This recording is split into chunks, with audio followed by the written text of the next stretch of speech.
Hello students, today we are going to discuss the new unit, that is laser physics. Laser. Okay, the acronym of laser is light amplification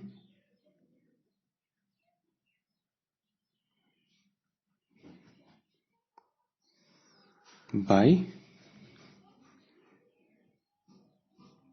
stimulated emission of radiation. So this is what lasers, full form of this laser is. Now there is a very beautiful story of related to laser. Initially when in 1900 the quantum mechanics came up, then it opens up the a dimension in spectroscopy.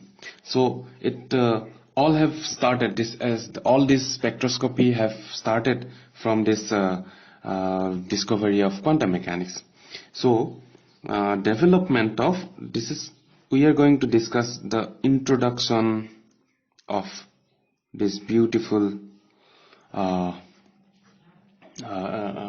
topic, introduction. Okay, so in 1900 the development of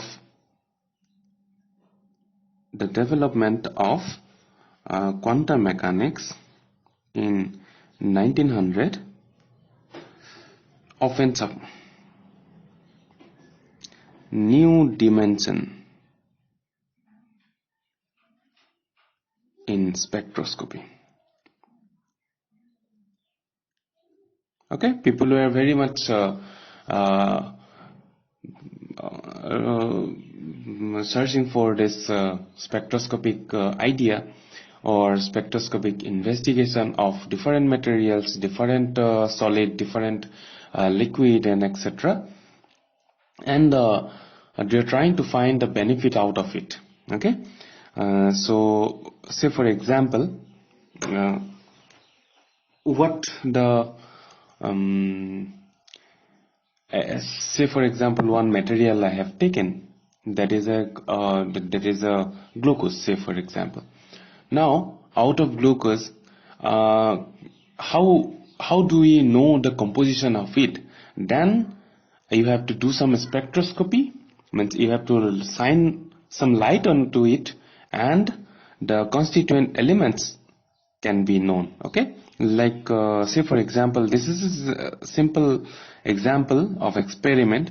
Say for example, you have taken some sample, unknown sample, but you know that it is made of from sugarcane, say for. Okay, now what the constituent element are there in this sugarcane, that is to be known. Then what you will do, you will be shining some light, probably some white light. Then that white light will be transferred, means refract from this material, since this is a transparent material, and that will be giving up some band of colors. And if you take under a spectroscopy, means under the spectroscope, then you will be knowing what are the wavelength that appears, wavelength that is composed. Now by studying those wavelength, matching with your data available with you, then you will be knowing what are the compositions. Okay, say for example, this is for carbon, this is hydrogen, this is oxygen. Then you will be knowing that this whole composition is made up of three elements. Those are carbon, hydrogen, and oxygen. Okay, and what are the numbers, what are the concentration of it? Say for example, it is C6H12 and O6, then this will be a glucose. So by this process, people have started their journey in spectroscopy by using quantum mechanics. Now, in 1917, Einstein put forwarded the theory of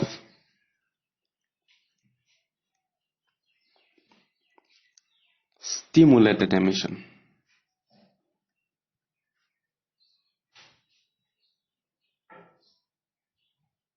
Okay, so he put forwarded the theory of stimulated emission, but that have given a trust to this spectroscopic investigation, but people are unable to deal with it. Okay, that stimulated emission, what is this stimulated emission? They were unable to deal. Okay, then what from this, using this stimulated emission, how we can develop something new, that was very slowly progressed. Therefore, though this stimulated emission was discovered in 1917, just a few years later than the quantum mechanics, people are unable to understand. Okay, now meanwhile we had Raman spectroscopy. We have you heard about C.V. Raman? C.V. Raman was a famous scientist who grabbed the first Nobel Prize in Physics from Indian soil, and that is the last Nobel Prize received from Indian soil. So he has given an effect that is called Raman effect, and Raman effect is truly related to spectroscopy. So what Raman said, that if you have a transparent medium and you shine a monochromatic light through it, then there may be, though the monochromatic light only this monochromatic light will be there in the output, but there will be a faint, a different color light. Okay, and for each and every material, this faint color will be of different wavelength. So that is what Raman has told. But that was before the advent of this operational laser, and that have gained lot of attention. And since this Raman effect or Raman spectroscopy able to give a signature of all the materials available on Earth, all or the universe. Okay, so all material who have some rotational and vibrational movement, those able to give the Raman spectroscopy, and all the Raman spectroscopy are different from each other. Okay, so for all materials, say for example you are taking water, Raman spectroscopy will be different than any other material, say for example vinegar. Okay, so if you want to differentiate vinegar with water, then you have to do Raman spectroscopy. Okay, so a Raman spectroscopy is called as the fingerprint of the materials. Okay, so that is why this is very important. In fingerprint means, as you know, we have some fingerprints. If I press here, if I give some impression here, then there will be some kind of fingerprint, and that fingerprint will be different from your fingerprint. Okay, so this fingerprint only belongs to me, and therefore if somewhere this fingerprint is available, means is received, then identification of this fingerprint will be very much easier if my fingerprint is available on the data. Okay, so this is how by not knowing means an unknown person can be identified. Similarly, an unknown material can be identified by Raman spectroscopy. Okay, to know about these materials under this condensed matter physics, this Raman spectroscopy help us very in the large scale. So Raman spectroscopy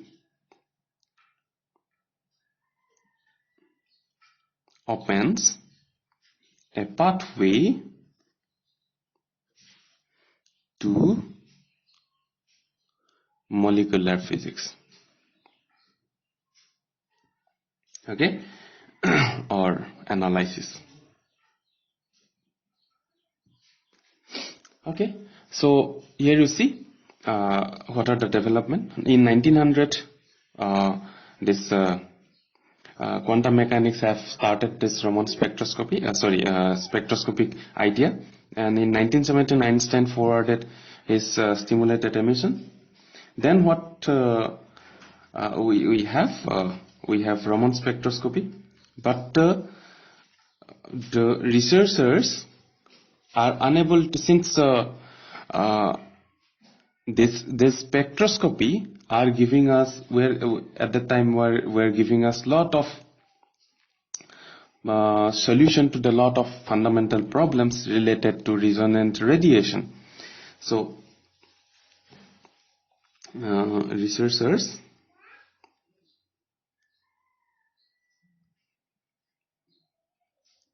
paid attention much to the fundamental problems related to resonant radiation. Okay, since Raman spectroscopy was there, quantum mechanics opened up the spectroscopic development. Then that is why what happened, researchers paid much attention to fundamental problems that I have shown. This is a fundamental problem. If you have taken sugar cane in a beaker and launch a white light onto it, then that will be distributed in dispersed in several colors.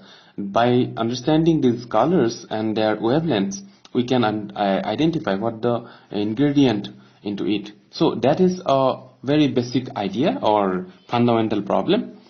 This kind of work that at that time have started. The work was to just identify what are the constituent elements. So what this fundamental problem, resonant radiation is there.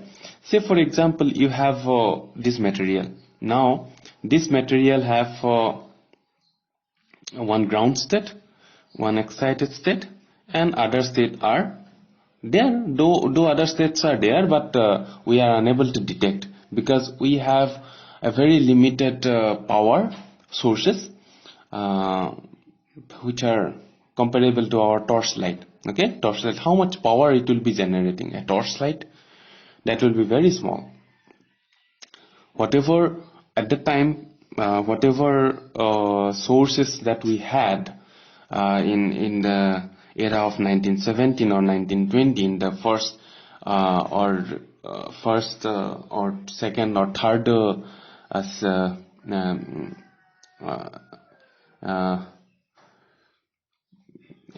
first or 30th up to 1930th, the available sources, monochromatic or white lights, that those sources are very small power. Okay, so say for example this element is having one ground state, one excited state, and other excited state, though we're there but we are not able to detect it. Then what will happen when we launch a light? If that light will be fall under this range, this is in energy. Okay, the difference is in energy. From the ground state to excited state, the molecule will be jump, means they will be excited to the to this state, and they will be de-exciting and that will be coming back to the ground state. So in the excitation process, the light will be absorbed, this light will be absorbed to the due to the excitation process, and in the emission process also that same amount of light will be released. Now you see what will be the frequency of absorbance, that will be the frequency of release. Okay, so if I put in new frequency, then in the output will be also the same frequency. So there was no such extraordinary thing. Means if I'm sending red light, then in the output we are getting red light. Okay, so only resonant, these are the resonant, this is the resonant level of excitation, and therefore the researchers paid much attention to the fundamental problem, because at that moment lot of fundamental problem were there. Therefore they were searching for this resonant radiation problems. Okay, just to understand what are the constituent molecules and all. Okay, not use of they were not using any high power sources, because this was very at that moment we didn't have any high power sources. Those sources were like very small energy, like our torchlight. Okay, now in 1930 up to 1930. So if you do not have any excitement, means exciting thing in your hand or in your research, then that will be stopping your all your research. Okay, and up to 1930, whatever the fundamental problem that we had, almost all the fundamental problems were solved. Therefore up to 1930, whatever small corrections were there in solving this fundamental problems related to radiation, resonant radiation, they already have been done. So there was no fun. Okay, up to 1930. So all up to 1930, optics seemed to be paused for next 30 years. Okay, so optics, there was no progress in optics after 1930, because whatever we could do, we already have done. Okay, and since we didn't have any other sources which will be capable of producing very high frequency or high power laser, high power source, that unable to give us any more what is called extraordinary result. So our research have stopped only up to understanding of this. Okay, since we didn't have high power sources, so optics seem to be paused for the next 30 years. What are the reasons? Reasons was all fundamental problems related to resonant radiation were solved, and basic investigation on atomic absorption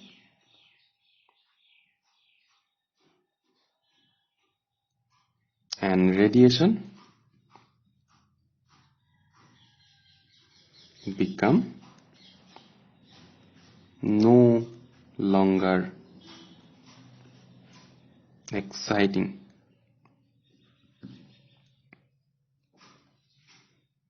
when you do same work, then that will be no more exciting. Okay, therefore you always need something extraordinary. Okay, since there was no extraordinary thing in optics, therefore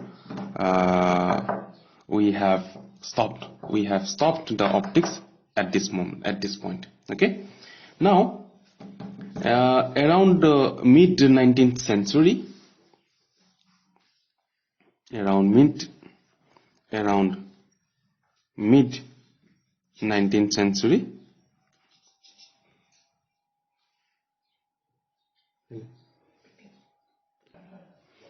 okay, in 19th century, mid of 19th century, the idea of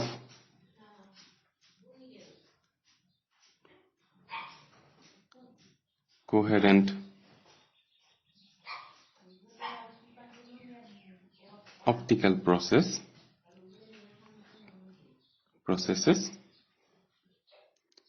leading to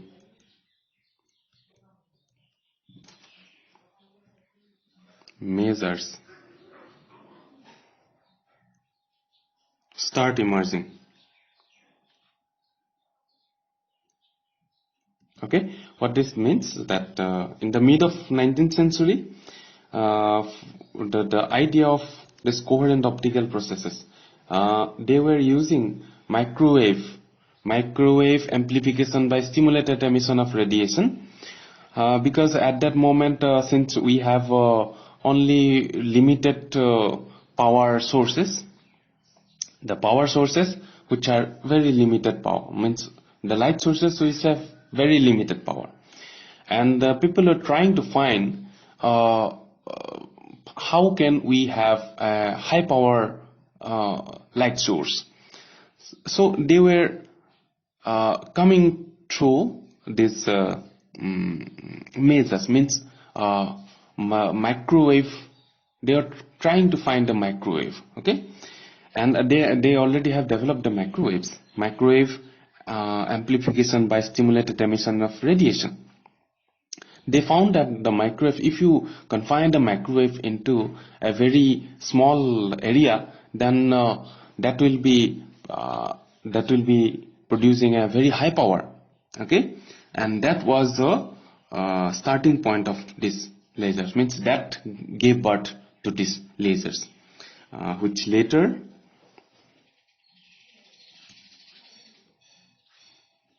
gave birth of lasers.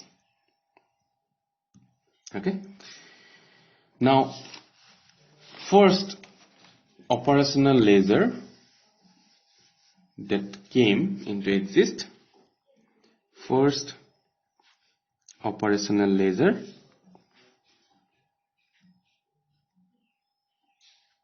has developed after 43 years of Einstein's theory.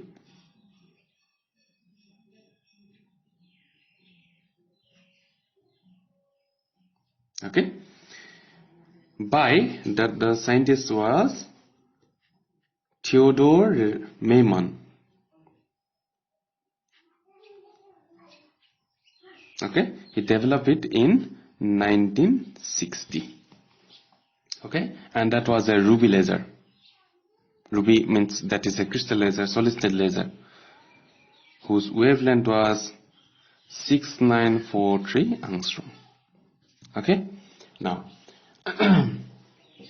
after a lot of development in measures, now finally somebody from Russia, this Raman, the scientist was from Russia, because this both these two countries, America and Russia, they were on this Cold War, and in this Cold War they were trying to beat one another by scientific development, showcasing of scientific development. So in 1960, Raman have developed this laser, and in 1969, using that same laser, America have done something different. Okay, so that will be discussed very soon. Now this is what this is what the development stages, and we'll be discussing why these lasers are having so much of importance. Okay, and that will be discussed step by step in our next classes. So since we have limited edition and limited data, so I'm stopping this class at this point, and rest classes will be taken after my joining of this physical classes will be taken after my joining of USTM and new year. So I wish all of you a very happy new year. Thank you so much.